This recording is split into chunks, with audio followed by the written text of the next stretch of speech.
Hey y'all, my name is Shubh Gupta. I'm a 2021 Coolidge Senator, originally from Louisville, Kentucky, and a student at Yale College. We'll now move on to session 2. The title of this session is The Colonies Finding Their Footing and Build Institutions. The moderator of this session is Christopher Demuth. Mr. Demuth is a distinguished fellow in American thought at the Heritage Foundation. Previously, he was president of the American Enterprise Institute from 1986 to 2008. Mr. Demuth also serves as a trustee of the Calvin Coolidge Presidential Foundation. Please welcome Mr. Demuth and our esteemed panelists to the stage. We turn now from the European antecedents of the Declaration to those of the American colonial experience. It had been a long experience. In the settlement period of the 1600s, the English were preoccupied with wars and domestic strife and the beheading of kings. They left the colonists mainly on their own to build settlements in the wilderness and fashion New World societies from the ground up. Then, in the pre-revolution period of the 1700s, London had finally gotten its act together and began actively enforcing mercantilist restrictions, imposing new taxes, restricting colonial assemblies and courts, and limiting westward expansion. But by this time, the colonists had developed their own distinctive forms of government and politics and ways of living. These were much more democratic, pluralist, religious, and libertarian than those of the mother country. Estrangement ensued, and then armed conflict. It is often said that the principal causes of the War of Independence were economic and philosophical.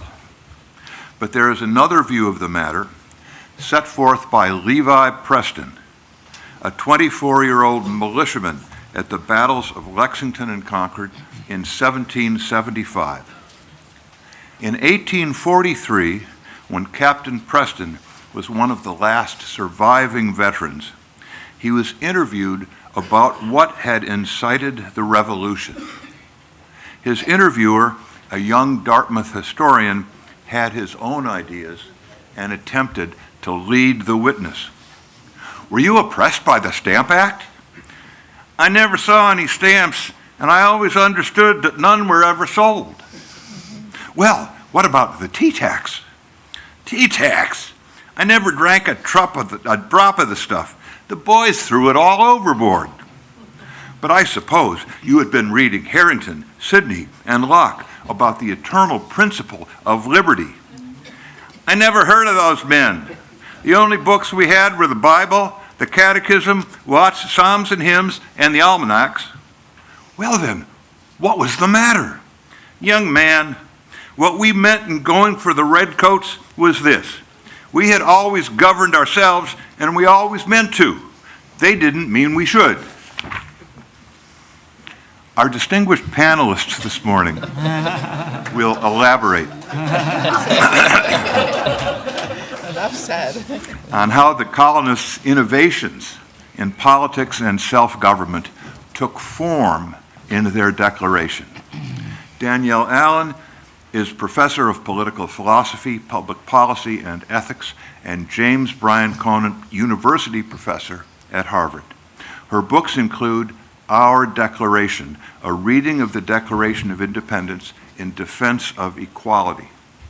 Yuval Levin holds the Beth and Ravenel Curry Chair at the American Enterprise Institute, where he is Director of Social, Cultural, and Constitutional Studies and editor of National Affairs. His books include The Great Debate, Edmund Burke, Thomas Paine, and The Birth of Right and Left. Rich Lowry is editor-in-chief of National Review and an omnipresent political columnist, podcaster, and television analyst of current events.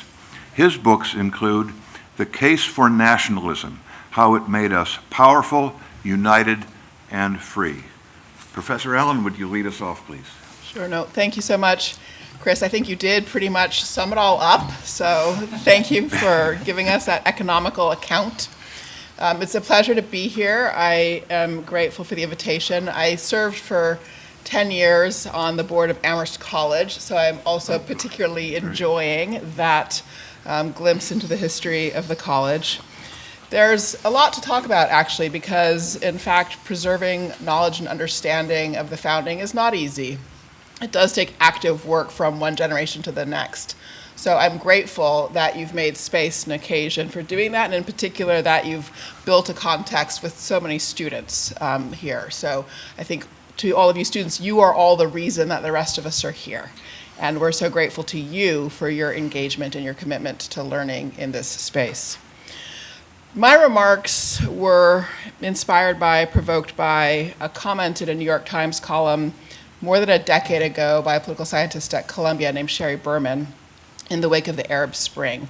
It was just an offhand remark, but she said people had watched the fall of governments in Tunisia and so forth, and she remarked, first comes revolution, then comes constituting. And that was really the frame that people were using for thinking about the Arab Spring, this expectation that you would watch people come out in the streets, they would overturn their governments, and then they'd get about the business of figuring out what to build.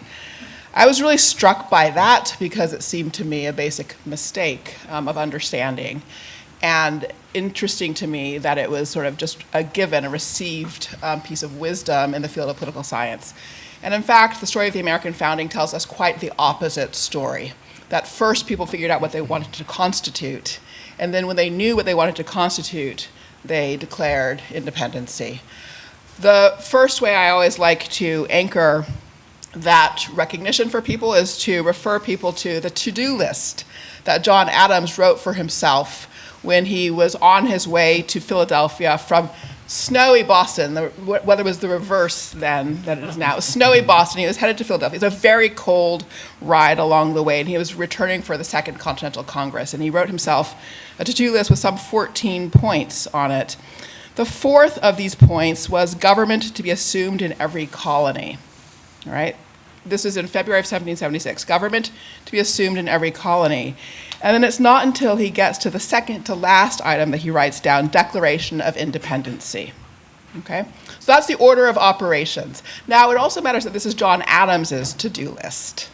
I want you all to take note of that. This is not, dare I say, Thomas Jefferson's to-do list. John Adams was the architect of the politics of that year, working along with Richard Henry Lee in Virginia. Deserves a lot more credit. He is really, I think, the channel for the Hutchison view about pursuit of happiness. He is writing about happiness all the way through 75 and 76. He's the person that introduces that language into the Declaration of Independence. Jefferson, in his previous writing in 74, 75, has used the phrase life, liberty, and property. That is his actual default position. It is John Adams who, in fact, introduces the alternative to the conversation. And we can say more about that in the conversation. But let me, for now, simply focus on this question of what did it mean to constitute before deciding to declare independency. This was intentional work that really gained its first formal impetus starting in the summer of 1775 when the British Royal Governor of New Hampshire absconded. He abandoned post in the face of riotous yeomen outside the governor's mansion in New Hampshire. He was afraid. And so he went onto a British naval ship, and the citizens, residents of New Hampshire understood themselves no longer to have a functioning government, and in fact they didn't. The governor was responsible for appointing judges, for maintaining the operations of the judicial system and the like. And so, in an interesting moment where these diverse colonies, economically and theistically diverse colonies, began to function together, New Hampshire wrote to Philadelphia, to Congress, and said, what should we do?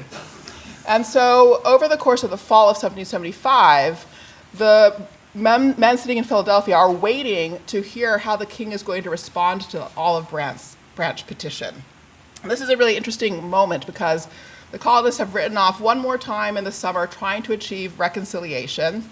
They're quite earnest about it, and they are ready. They are ready, actually, to be subjects to the king. They are not committed to an anti-monarchical system at all in the summer of 1775.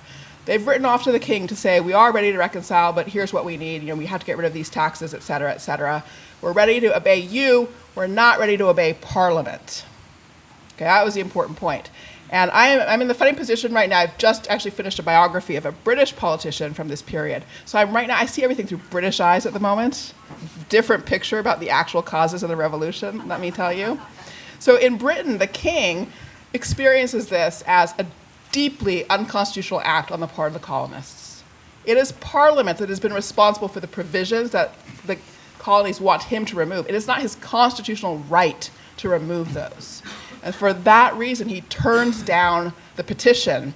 And also because the colonists have done something that he considers unconstitutional, declares them outside of his protection. All right? So that's what the British point of view was at that point in time.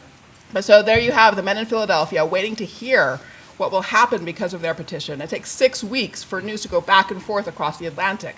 So, they're doing this. What is the king going to say when the question from New Hampshire comes in? And the news from Britain comes in just a little bit after the question from New Hampshire. And so then there is this incredible frenzied period in early November 1775 where John Adams and Richard Henry Lee are always getting people by the arm after hours after Congress meets. John lives across the street from the City Tavern in Philadelphia for the purpose of being able to arm wrestle people into the right policies, all right? Because he's a true politico. And so he gets Richard Henry Lee over for a late night conversation, and they cook up a constitutional structure. They talk together about what it would mean for governments to be assumed in every colony, and they go through the need for separation of powers. They're absolutely drawing on the Montesquieuian tradition, which is alive and well at this point in the colonies, thinking about the legislative branch, executive, judicial. John is the primary architect of this. He writes it out. They start disseminating this picture. They pass a motion in Congress that in November, empowering New Hampshire to go ahead and write a constitution for itself. So New Hampshire does that, January of 1776. That's the first constitution. But by the time we get to July 4th, not only New Hampshire, but also Georgia, South Carolina, Virginia, and New Jersey have written constitutions for themselves. And the other colonies are already very much in progress. And the conversation they've had about this constitutional structure is one that does draw on their longstanding experience of self-government. It also draws on their longstanding experience of this bizarre conflict with Britain, where it's just a mess of confusion about, does Parliament have authority? Does the king have authority? How do these pieces actually interact with each other? And Britain is in its own funny place because they too are trying to figure this out. They too have read Montesquieu. You'll hear later today, George III has read Montesquieu. He's trying to figure out how to balance the different parts of government together, but his picture for what would be a healthy balance is different from the picture that the colonists are beginning to develop. And so you get a complete clash of understanding about how to structure authority and responsibility in durable and sustainable ways. And it's in that clash, in that conflict, that you have, in effect, the cauldron for what is really original and powerful constitutional thinking happening right there in 1776. It then shows up in the Declaration of Independence, and I'll end here, in the list of grievances. Now, you're all great students, so I'm sure you have not overlooked the list of grievances, as many people do. Many people read the beautiful preamble and they jump straight to the reason that they're all going to mutually pledge their lives, fortunes, and sacred honor to one another. Don't skip the grievances, okay? Don't skip them. But pay attention. They're organized in groups. First, you get complaints about the legislative function. Then you get complaints about the judicial function. Then you get complaints about the executive function. Then you get this long inserted digression that comes from Thomas Jefferson about the Quebec Act, because he was really obsessed about the Quebec Act, all right? But that was really Adam saying, okay, Tom, you can do your thing about the Quebec Act. What we're really here to do, though, is to lay out the basis of the constitutional structure that we desire, the complaints we have about our current system. So there you have it in the Declaration. It's not just, in fact, declaring independency. It is actually already laying out a map for the constitutional structures the colonies have been building already in the spring of 1776, that they will then attempt with the Articles of Confederation, of course, fail with that effort, and then have to redo the process in 1787. So, yes, the constituting comes before the rebelling. Yuval. Well, thank you very much. I actually want to pick up right there, so I really appreciate that, that Danielle. It's an honor to be here among this extraordinary gathering of people, and I really want to thank the Coolidge Foundation for everything that you do, but especially for the emphasis on students. Your events are always full of students, and it just gives you a sense that maybe all is not lost for the future. Thank you for doing that. And I'm grateful for the opportunity to learn from Danielle and from Rich in this particular session. I also want to thank you for giving me a peculiar kind of opportunity, which Amity Schlaze did on purpose and knowingly. If you know Amity, she's very persuasive. And when she calls me, I just think, well, what am I going to have to do now? Because I don't know how to say no. But the way in which she was persuasive in this particular instance is by suggesting that I could talk about a subject that that was the subject of my dissertation 20 years ago at the University of Chicago, which has to do with the sources of what we've come to think of in the 20th, 21st centuries as the left-right divide in the politics of free societies. But what really was a kind of fracturing of the Whigs in England in the 18th century. That was the subject I took up then, and it's a subject that I think sheds a peculiar light on the Declaration of Independence, because the Declaration stands in contrast to that fracturing in a way that helps us to see how things were different in America than they were in Britain in the 18th century.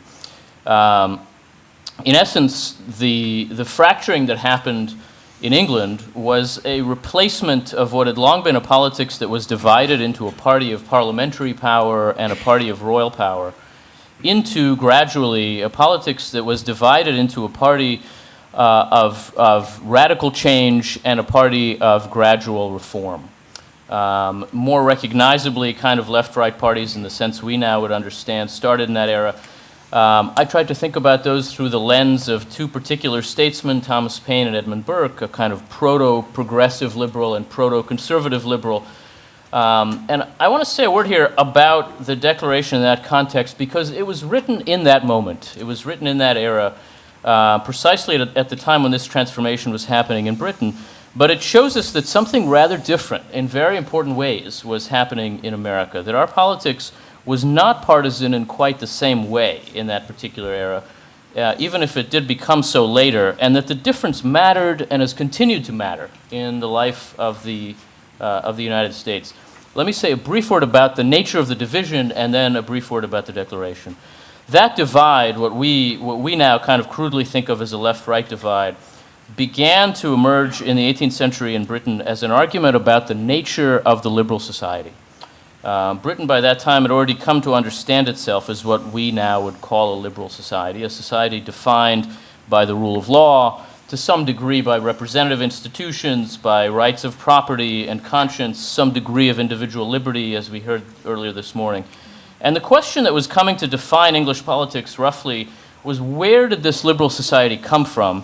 And therefore, where does it point? What does it require? What does it demand of us as citizens?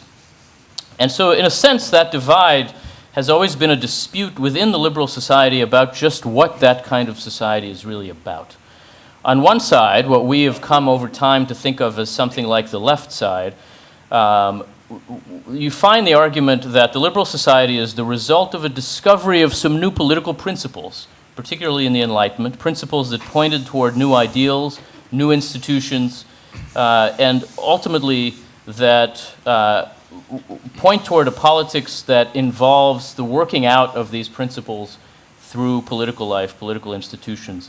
The purpose of politics is to pursue the ideal society that emerges from these ideas, and that it represents a decisive break with the pre-modern inheritance of the West. There's something radically new about liberal politics in this understanding.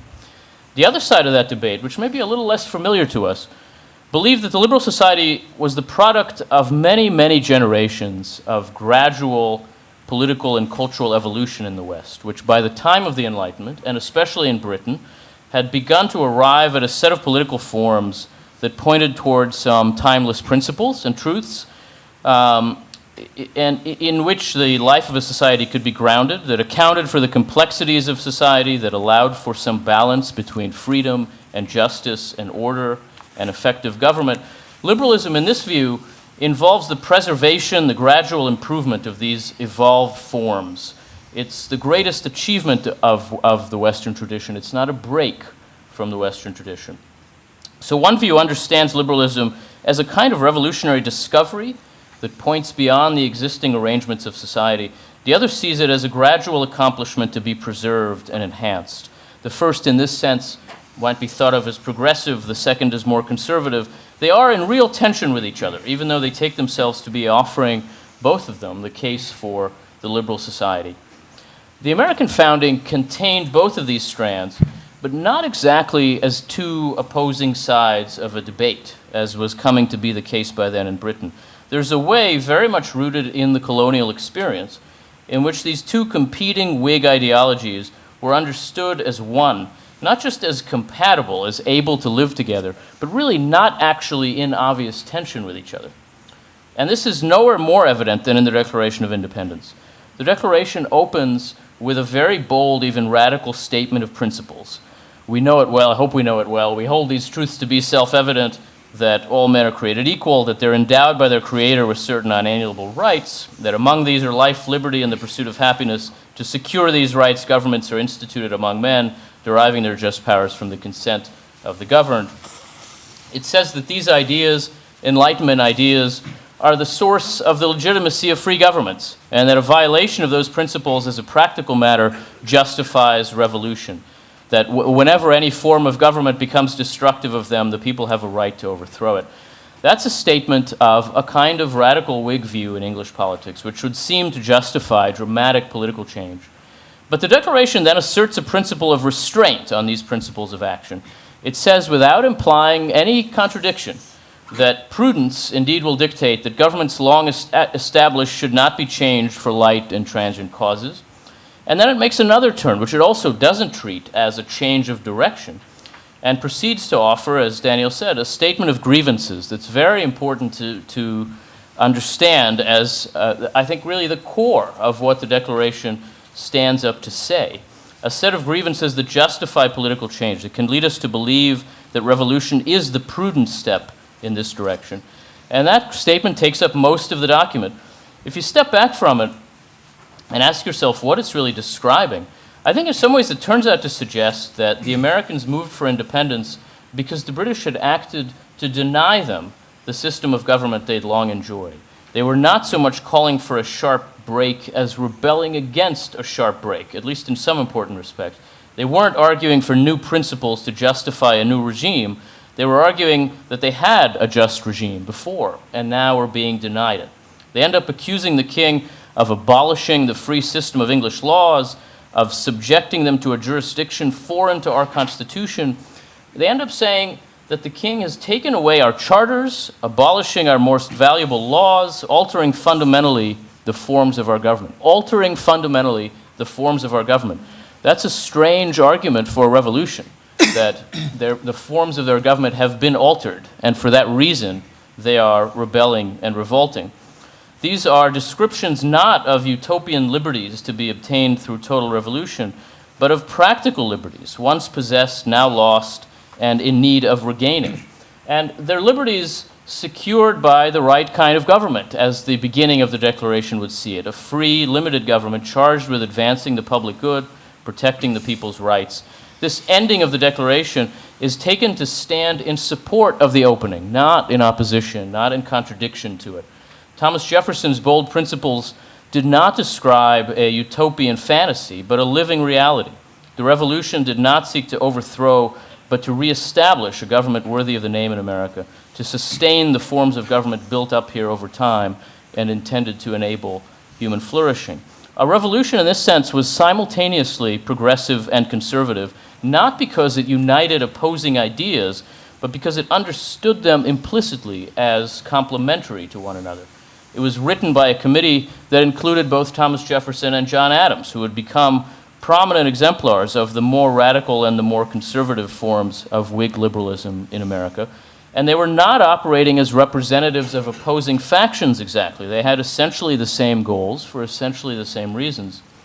That peculiar immunity to the partisan logic of English politics persisted in America well into the 1780s. It's evident in the drafting and defense of the Constitution, too.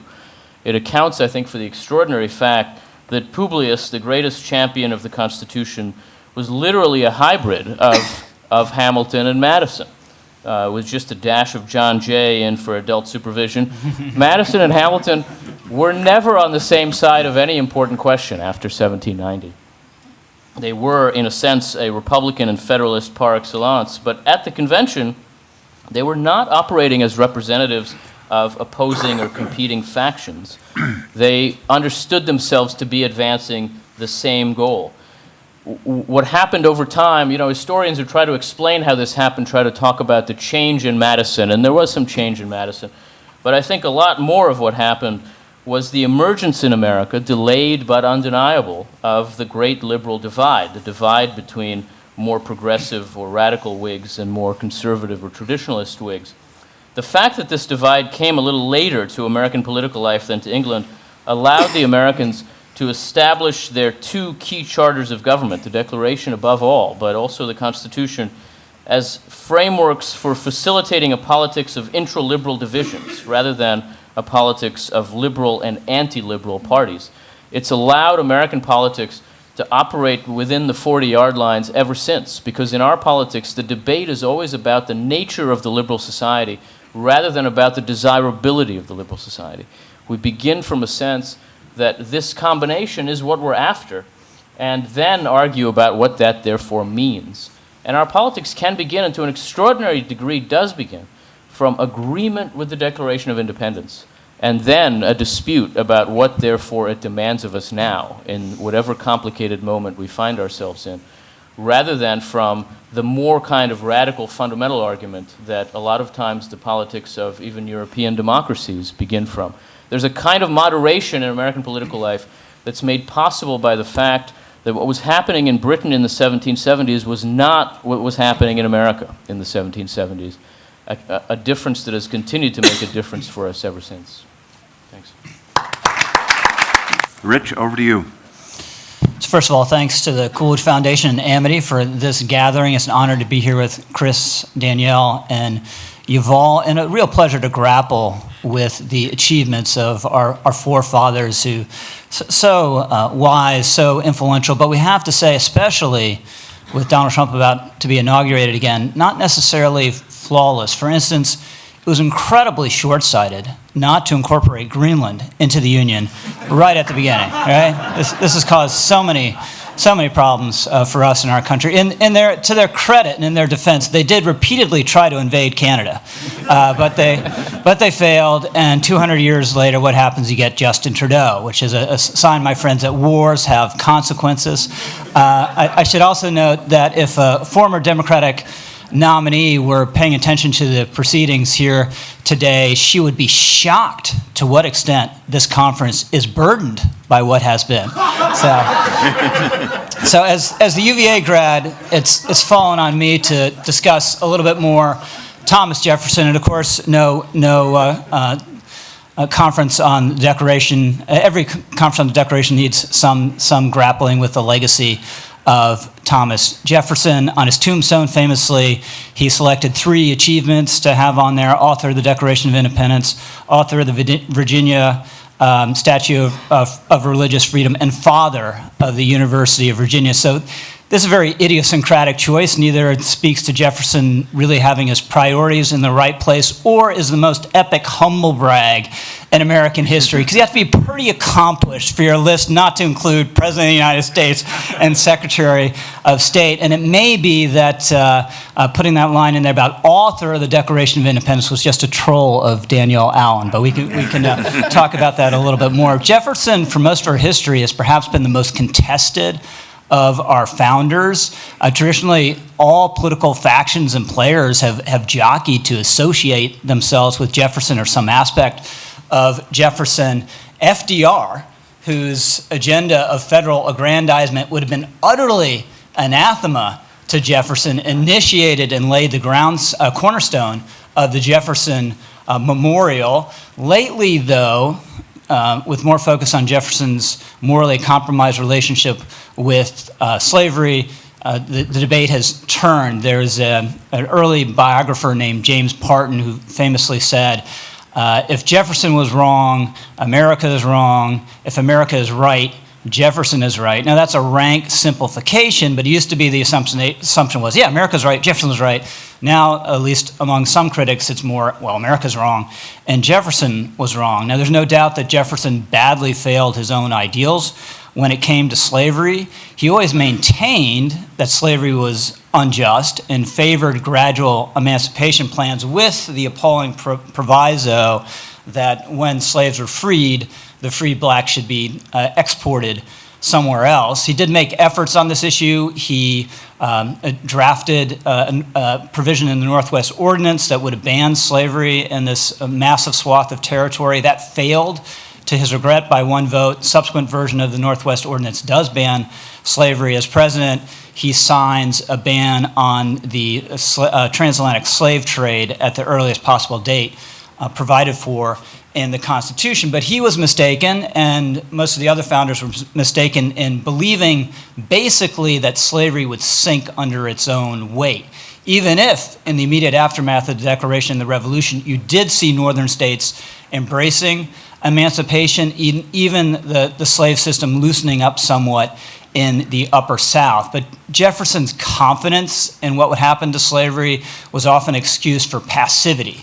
There was someone in 1814 who was urging him to lend his voice to an anti-slavery cause, and he responded with these glowing sentiments about how slavery in the future would disappear, and was on his way out, but said nothing that this person wanted him to say. So the generous way to look at Jefferson's legacy here is that he was deeply entangled with the slave system, and yet rose above his selfish and sectional interest to enunciate timeless principles.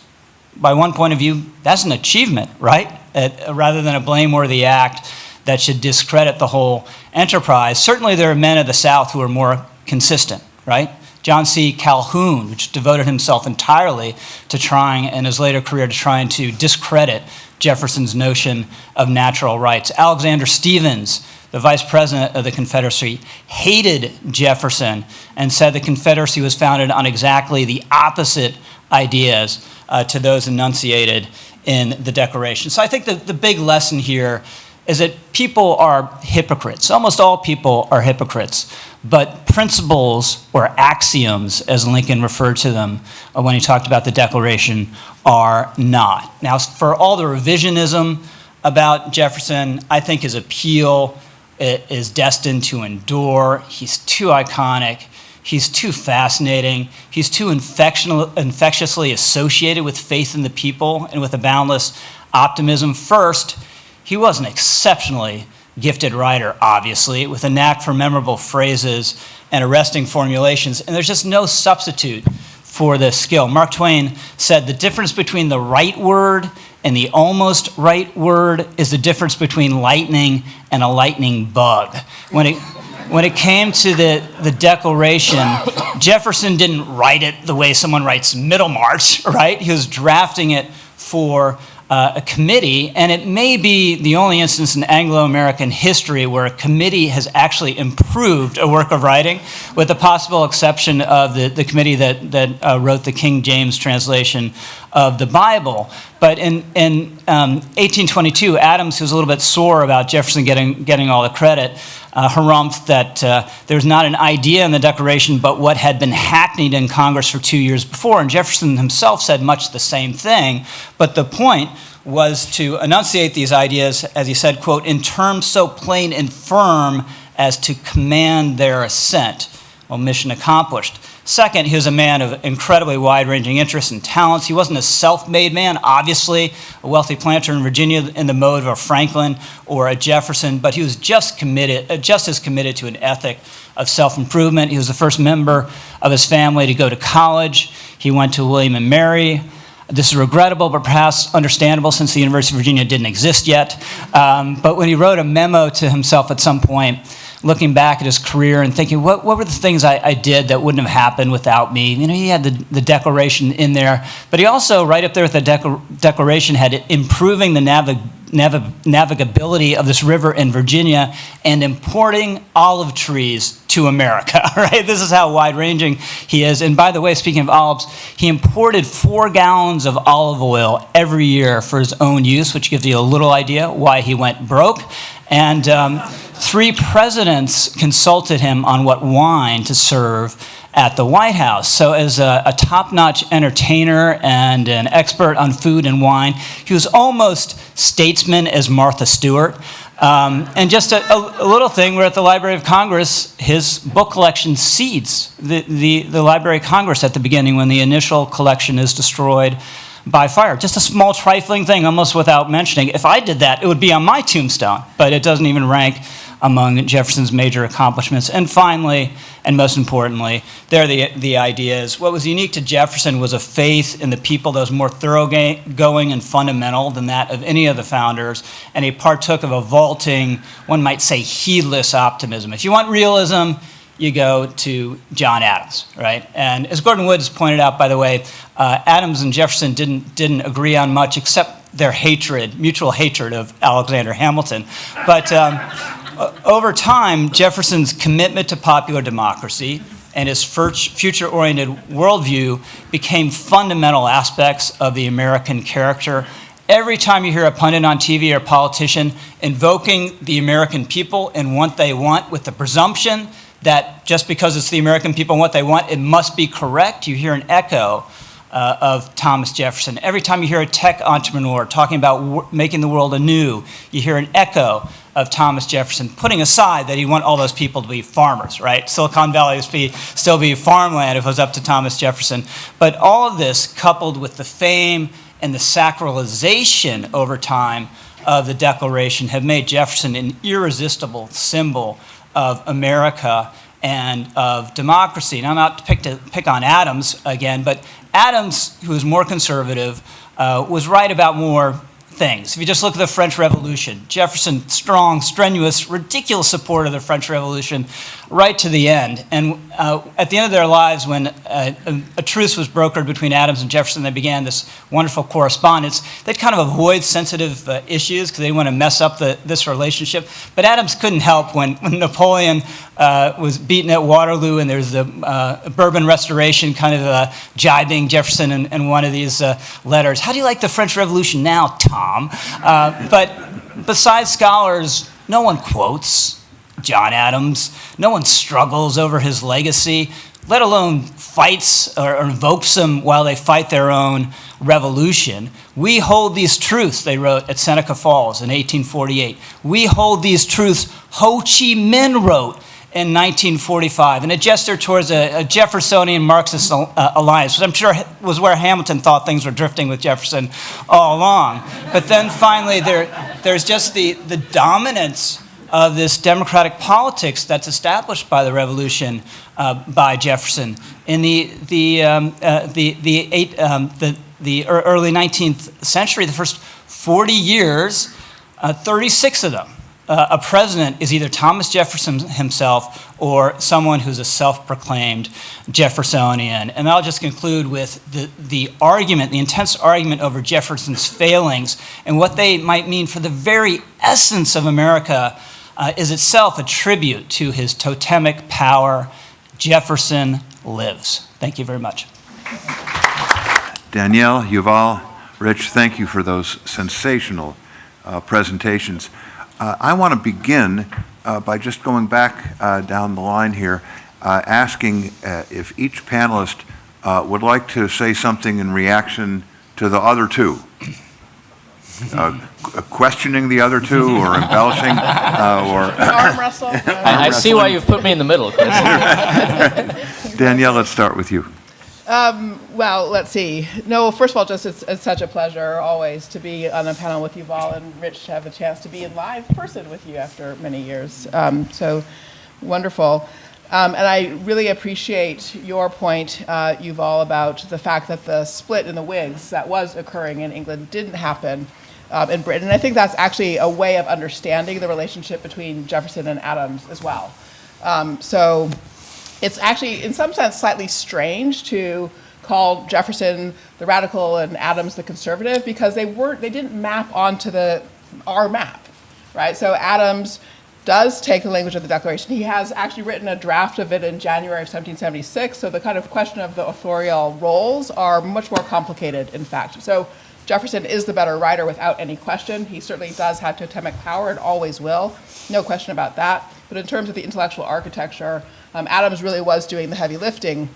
Now, the importance of this is that not just that he had a draft in January 1775, but also that he then actually used this language in the Massachusetts state constitution. We heard about the Vermont Constitution, the New Hampshire Constitution as well. They also used this language, and they used it precisely in order to abolish enslavement before the end of the Revolutionary War. So that then, it just doesn't map onto our progressive versus kind of conservative categories. I think really at the end of the day, they both made fundamental contributions. We have things to learn from both of them. It matters.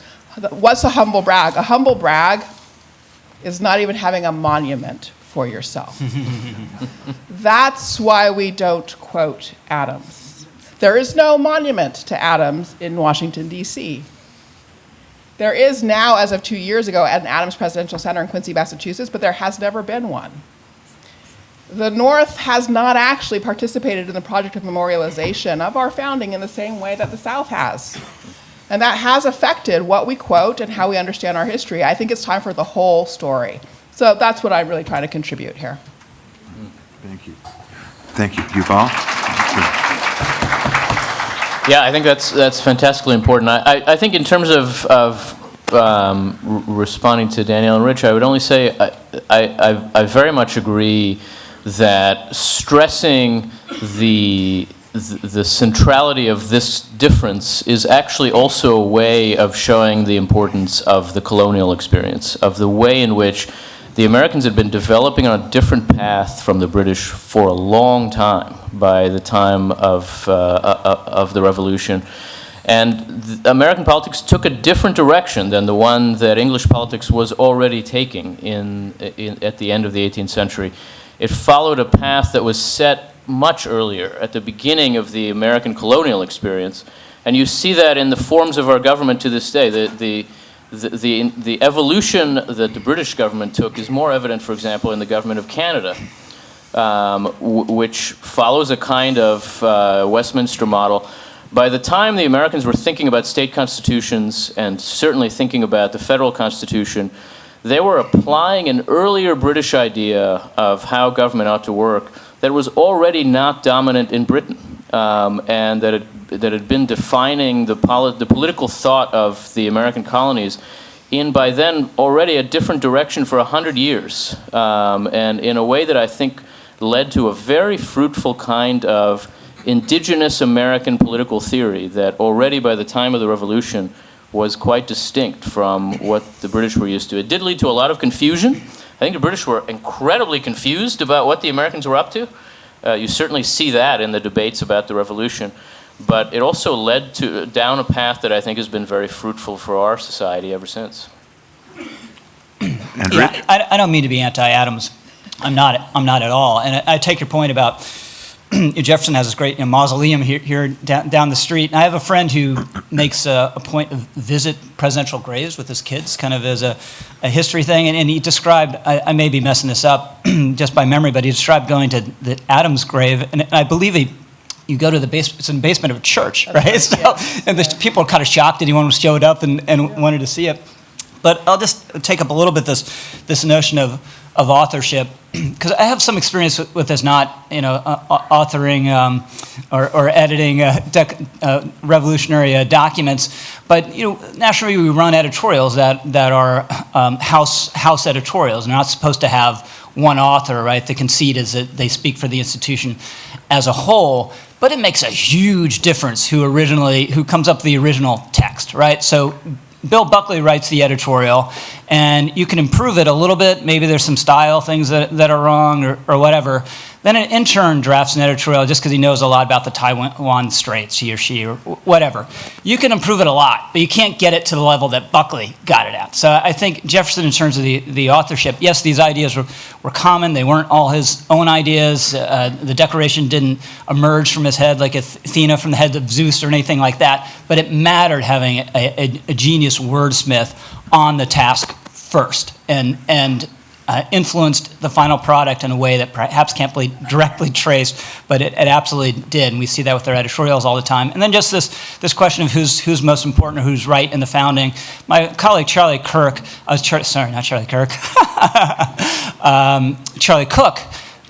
analogizes the founders. I might have to apologize to both Charlies after this panel, but he analogizes the founders to the Beatles, right? The Beatles you take out one of the Beatles and they're just not as good. You can argue about, maybe Jefferson was John Lennon or whatever, Ringo was John Jay, but you needed them all in this yeasty mix. And then finally, the long list of abuses in the Declaration, some of them are a bit much, right? Because at the end of the day, there was this huge constitutional dispute and contention going on, but prior to the Revolution, we were probably the freest people on Earth, which goes to Yuval's point about we want to preserve that status quo. Probably the wealthiest people per capita on Earth.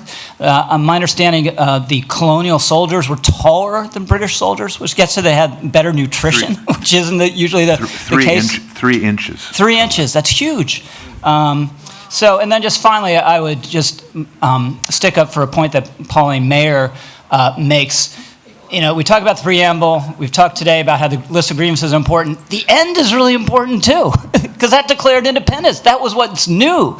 The preamble, there are aspects of that were all over various English documents and American documents and thinking and thought and advocacy. It's a declaration of independence, and declaring us independent at the end was a really important thing. And then the preamble is kind of recovered and achieves a greater importance subsequently. Thank you, Rich, very much. Danielle, at the beginning of your remarks, you made a passing reference to this question of property and how, when we get to the Declaration of Independence itself, it has changed into the pursuit of happiness. This was discussed in the first panel as well. I'd like to draw you out and ask you to talk.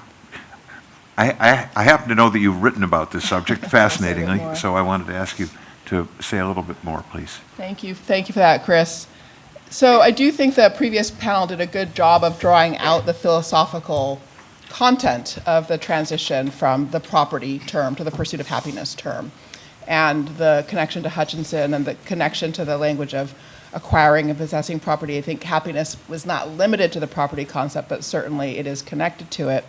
But what also does matter is, as we also saw on that panel, we watched a kind of debate about the relationship between slavery and an unalienable right of property. And we more or less, I think, heard the point that you could have an unalienable right to the concept of property, yet you will also have constantly changing definitions of what counts as a fair and legal regime of property. So those two things are two separate things. And that was what was being debated in that time period, and slavery was what was forcing the debate in a way that made property not usable at the moment of the development of those founding documents. So I'm just going to read a passage from the July debates over the Articles of Confederation, so from the minutes, where this issue exactly came up. They were trying to figure out if they could use the concept of property as one of the anchor terms in their documents. And this is just a few years later. This is July 76. So this is when in June, when they vote to declare, they vote to draft the Declaration of Independence, they also vote to draft the Articles of Confederation and treaties with Spain and France, right? They do all three things at the same time. That was on John Adams' to-do list again. All those things were on his to-do list in February. He got them all done. Anyway, he was a worker. He was a worker. So then the next month, there is a committee that's working on the Articles of Confederation. First, you have Representative Lynch. If it is debated whether they're slaves or their property, there is an end of the Confederation. Our slaves being our property, why should they be taxed more than the land cattle, sheep, horses, etc. Freedmen cannot be got to go to work in our colonies. It is not in the ability or inclination of freemen to do the work that, in their language, Negroes do. Carolina has taxed their Negroes, so have other colonies their lands. Dr. Franklin, slaves rather weaken than strengthen the state, and there is therefore some difference between them and sheep. Sheep will never make any insurrections, because the wit that he is had always the best way of accounting for and explaining what natural right is about and natural liberty. Rutledge, I shall be happy to get rid of the idea of slavery. The slaves do not signify property, and on it goes. So the point is that they cannot stabilize the concept of property because of its entanglement with enslavement at this point in time. We've had an emphasis in the comments about a continuity, about how the revolution that the Declaration got going, declared, was not to establish a new order of the ages, but to protect what had come about from the radical changes that the British in the 18th century were beginning to impose. But this government that we were trying to preserve, this tradition that we were trying to preserve, was very different than the British government at the time, was it not? We begin with equality. England at that time was not an equal society. It was highly class-based in a way that the societies that had developed in the colonies for 150 years were radically different from. So I just want to take Tom Paine's side of this a little bit. And he was much more influential at the time than Burke. I mean, he was a famous person. Burke was known to a very few people. So this was the beginning. This was the declaration that we were going to have a kind of government that was fundamentally different than the traditions that we'd brought over from England. Yeah, I think that's fair. I'd say a few things. I think, first of all, that it's useful to think about this in those terms, even in terms of Burke and Paine, because they were both defenders of the American Revolution. And Burke's defense of the American Revolution, it sheds light on the confusion of the British about what the Americans were up to in some very important ways. Burke's defense entirely willfully ignores the opening of the Declaration. Burke certainly read and knew the Declaration of Independence, never writes a word about it, never discusses it as part of the arguments the Americans were making, and makes instead an argument about the reasons for independence that has everything to do with the ways in which the British had violated their own past practices and really broke with the character of the Americans. And what stands out in his defense of the Americans is that it is focused on the character of the Americans, which he takes to be very different from the character of the English. Rooted in it, built on its foundations, but essential to the American character was the experience of freedom. And he takes it to be a very different kind of experience of freedom than what the English of the end of the 18th century had. I think there was a strong sense in Britain that the Americans were different. They were wilder. They were, I should say, wilder on the one hand, but also very legalistic on the other. The Americans had a reputation for being for being readers and writers, for being lawyers, and those kinds of distinctions, I think, suggest that the experience of the American colonies was an evolution away from the direction the British politics were taking in the 18th century in a way that matters a lot to what happened in that revolutionary moment. So there's no question the opening of the Declaration speaks for Americans in a way that in Britain would have been very radical and was the way in which radicals spoke. But in America was the way in which a lot of people understood their own situation, including people who were not radical, including people who were very established in society. Not everybody. There were loyalists who had a lot of trouble with the way that was expressed, but these were different societies. I think it's also worth underlining, Chris, Yes. most of these founders, they had serious experience in legislatures, right? In governing. If you want to know what human nature is really like, serve in a Congress, right? So this is part of the genius, is the realism about human nature, the awareness and belief that we're capable of great things, but there's also a depravity in mankind, as James Madison said. And surely it had to have some role in the French Revolution going wrong, that there wasn't such experience. When was the last time the parliaments had met, when the king calls them? It had been a very, very long time. And by the way, on Jefferson, he largely agreed with Thomas Paine on most of things, but he just didn't say it out loud, the most controversial things. So the reason Thomas Paine ends up absolutely hated and isolated at the end, and Thomas Jefferson is this exalted figure. An appealing thing about the Declaration and the Constitution, too, that Yuval has brought out, is this notion that there's a lot of good in the world, there's a lot of bad in the world. There's always need for reform, but we also want to remind ourselves of where we came from, and there are these traditions we want to hold on to. So the two strains that we would think of as progressivism and conservatism is simply a tendency. We all recognize the need for some change, but how fast we go is a matter of prudence and an estimate of how serious a problem is, how much risk we're willing to take to overcome it. And that leads to a very practical idea of what political debate should be. It broke into a party system very early in American experience, but today it seems like we simply haven't developed into a modern idea of left and right that is in that tradition. But it seems to me in our current politics, nobody's paying too much attention to the past. Nobody is thinking about incremental reforms.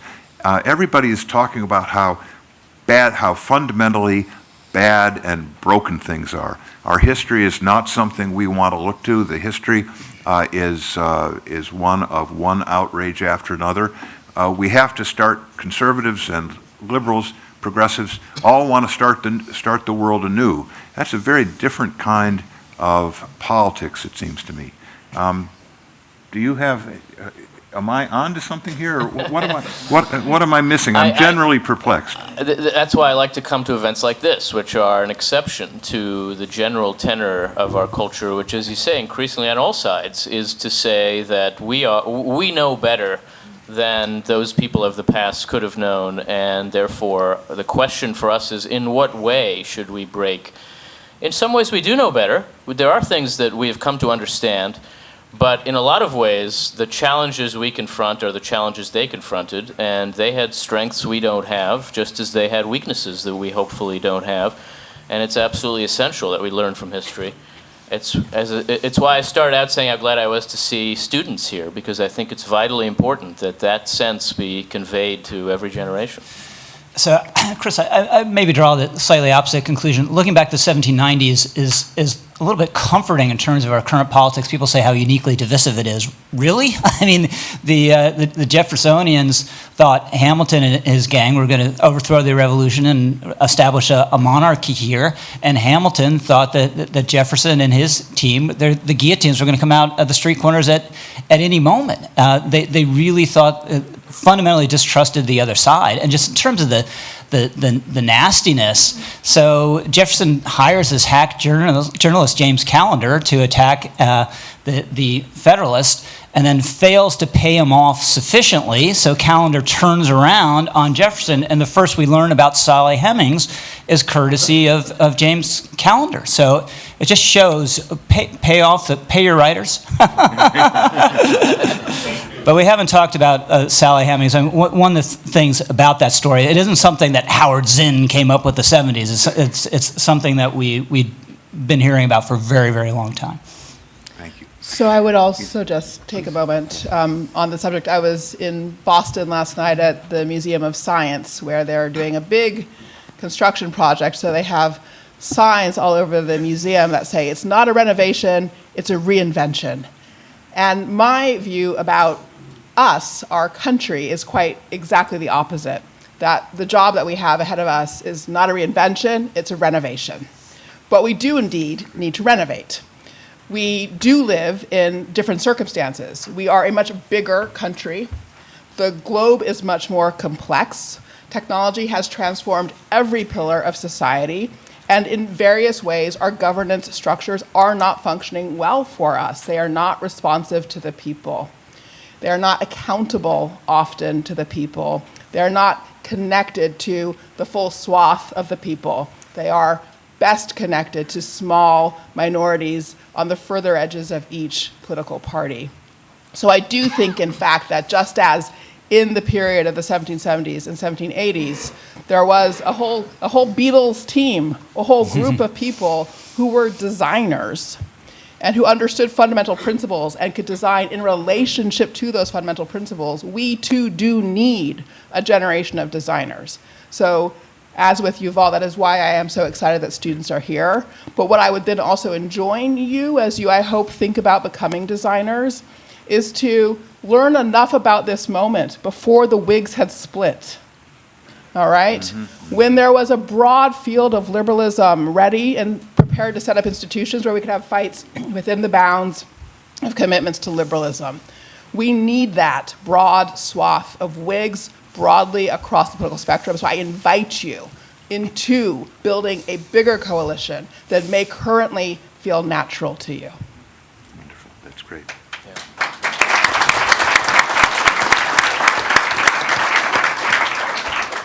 It is time to turn to questions from the larger group, the committee as a whole. If you'll please wait until a microphone comes, and if you could please introduce yourself and your school before you ask your question. Yes. Yes, sir. Hi, I'm Jason. I'm a senator from Connecticut. I really enjoyed listening to all of the panelists, and I really enjoyed how you talked about specifically the division within the Whig liberals and how that impacted American politics during the founding. My question is with regards to current politics and the current political Overton window. Do the panelists think that the rise of more post-liberal figures and thinkers like Patrick Deneen, like Vice President-elect J.D. Vance, has altered the Overton window within American politics, and whether we still have that broad liberal coalition? Thank you. Thank you. The first senator from Connecticut who's ever made any sense in my, my estimation.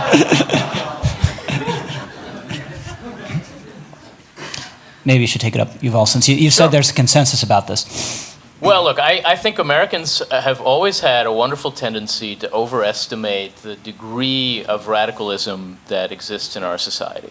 To the rest of the world, we seem like we are arguing in the middle often, and to ourselves, we seem like we are at the very edges, debating the continued existence of our society. If there's one thing different generations of Americans agree about, it's that our society is falling apart and may not survive to the next generation. I don't think that's the case. I think our society has tremendous sources of stability in itself. They're not automatic. They require us to be engaged for the preservation of what's best about our society and for the improvement of what isn't working. But I do think that our politics is rooted in a set of shared assumptions that even when we don't want to acknowledge that we agree with those terrible people on the other side, we actually agree about a lot. I think that's certainly the case with the kind of people you describe. Maybe they want to call themselves post-liberal, but the kinds of arguments they're having, the debate they're engaged in, and the case they make seems to me to be well within the bounds of, I mean, look, they're a religious minority arguing for change in a society. They don't really believe that ultimately what we want is theocracy. That wouldn't go well for them, and they know that. And it's not quite what they're saying. And anytime you push just a little bit, what you learn is, no, I'm just saying we should have more room to do this differently in my community. Well, I agree with that. That is an essential liberal commitment. And I think at the end of the day, there's a tendency to describe ourselves as more radical than we are, and I think that's more of what we're seeing in this moment. A moment that does worry me in a lot of ways, but that should worry us within the framework of American politics and should draw from us a response within the framework of American institutions. Next question, please. Yes, ma'am, right here. Hi, I'm Danielle Miller from Baylor University. I'm an alumni of the Coolidge Debate Program. My question is for Dr. Levin. I find your point very interesting about how the progressive and conservative interpretations of liberalism were complementary in the forming of the Declaration. And I'm wondering, how does that same principle apply today, especially with maybe what can conservatives learn from the progressive interpretation of liberalism in our current debates? Yeah, well, thank you. I mean, I think in some ways the most important lesson to draw from that moment, and I would say that moment of the splintering of the Whigs in England is a very interesting moment for us now. And it did happen in America a little later, and that is also a very interesting moment for us to think about and learn from.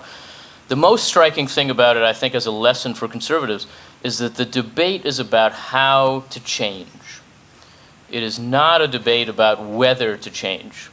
And the striking thing about you might say, the conservative liberals and the progressive liberals as they emerge at the end of the 18th century, at the beginning of the 19th century, is that they understood that better than we do. They understood that the argument they were having is about how best to allow for reform, how best to allow for responses to problems that are new, and for responses that themselves can be new too. What they, as we would call conservatives, had to offer is an idea of change that is rooted in a sense of how the society has come to be what it is, and so that sees itself as continuous with an evolving society. But it is an argument about change. It is not nostalgia. It is not a case for the status quo. It's not French conservatism of the 18th century. It's not blood and soil. It's very much opposed to that.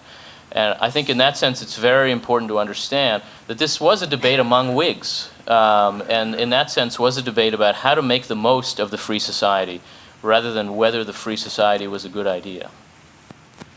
Can I just throw something out on that one too? As a matter of accident, I also have become very obsessed with this moment in English politics in the 1760s, 1770s, and 1780s. And so just to share one more sort of element of it, it was an astonishing period of time where, in fact, there were radicals, yes, but also even a duke who advocated for universal manhood suffrage in Parliament in 1780.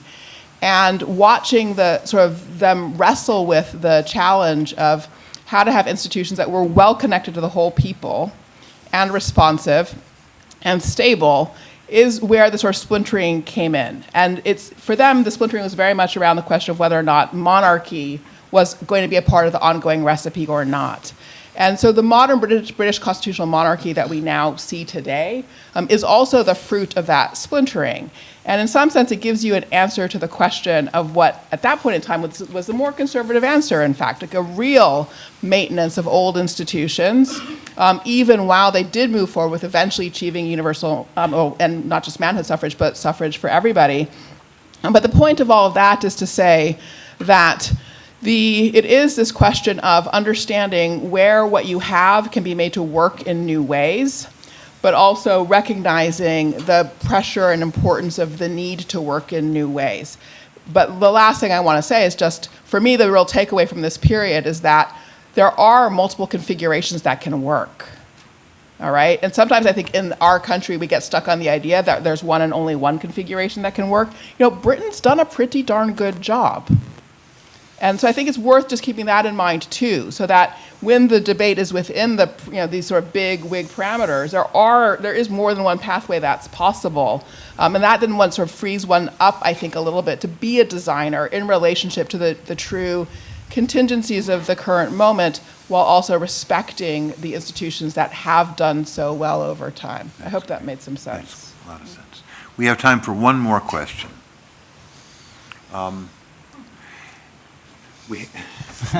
Choose wisely, Chris. This is very difficult. Maybe go. I've got microphones up here, so I'm sorry. Right here. My name is J.D. Walker, and I don't have a school. I'm not your typical Coolidge attendee. I got interested in Calvin Coolidge because he's the only president to have been sworn in by a notary public. But my question is primarily for Dr. Allen, but before I ask it, I'd like to commend Dr. Lowry for his humor towards the Greenland situation, and by extension... I wasn't Yes. joking. Question, please. Well, because I think that current expansionist situation violates one of Calvin Coolidge's prime values, which is civility. Threatening our allies with military action if they don't give us territory is not who we're supposed to be as a nation, and it violates civility. But my question for Dr. Allen, you mentioned earlier... By the way, I should notion, you gave me a promotion. This is the beauty of being on a panel with Yuval and Danielle. Now I'm a doctor, just by association. And you mentioned that the colonies told the king, we're ready to obey you, but this is what we want. We're not ready to obey Parliament. One of the main gripes of the colonies towards Parliament's actions is that the colonies had no representation in Parliament. Yeah, exactly. Much today, like the city we're in, Yep. has no representation in our nation's legislature, Yep. or no voting representation. If Parliament had given the colonies that representation, do you think that would have been able to head off the revolution? I mean, this was the puzzle, the institutional and conceptual puzzle of the period. And you can see the different result with Ireland and Canada, all right? Because they each had their own legislatures that then were connected to the Commonwealth. And the Commonwealth concept was what was eventually the solution to that. But the problem, the reason that wasn't really possible for Parliament at that time was because they were themselves engaged in a fight with the king. They were themselves trying to make sure that they maintained equal status with the king. And if they suddenly said, okay, yes, let them have their own legislature and the king will be over them and we won't have any authority, that would demote Parliament inside of the British power struggle. And that's why they got stuck and they couldn't solve the puzzle. I'm sorry, it is time to conclude, and I'm sorry. There are many questions, and we have a lot of inquisitive students here, and I hope you'll take advantage of the fact that these people that are on the panelists will be around, and don't be shy about approaching people with questions. I think the fact that we have so many questions is largely a result of the very stimulating quality of the presentations we had. So please join me in thanking Danielle Allen, Yuval Levin, and Rich Lowry.